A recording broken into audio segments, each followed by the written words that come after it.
வணக்கம். செய்திகளை உடனுக்குடன் வழங்குவது உங்கள் SS தமிழ் நியூஸ். பாடியநல்லூரில் ஏழை எளிய பொதுமக்களுக்கு நலத்திட்ட உதவிகள் வழங்கும் நிகழ்ச்சி நடைபெற்றது. மாதவரம் தொகுதி சோழவரம் ஒன்றியம் பாடியநல்லூர் ஊராட்சி சிவன் கோவில் தெருவில் வசித்து வரும் சமூக ஆர்வலர்கள் சங்கர், சரவணன், சம்பத் ஆகியோரின் தாயார் விஜயகுமாரி வேலாயுதத்தின் 9ஆம் ஆண்டு நினைவு நாள் நிகழ்ச்சி நடைபெற்றது.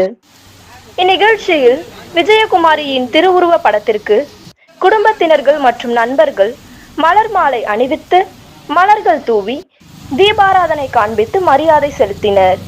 பின்னர் சுமார் 200க்கும் மேற்பட்ட ஏழை எளிய பொதுமக்களுக்கு புடவை, போர்வை மற்றும் அறுசுவை அன்னதானத்தை வழங்கினர். இந்நிகழ்ச்சியில் பேரப்பிள்ளைகள் விஜயகுமார், சசிகுமார், விக்னேஷ், சரத்குமார், வினோத், பார்த்திபன், தினேஷ் மற்றும் வேலு, கஜேந்திரன், சரத், பாண்டியன் உள்ளிட்ட பலரும் கலந்து கொண்டனர்.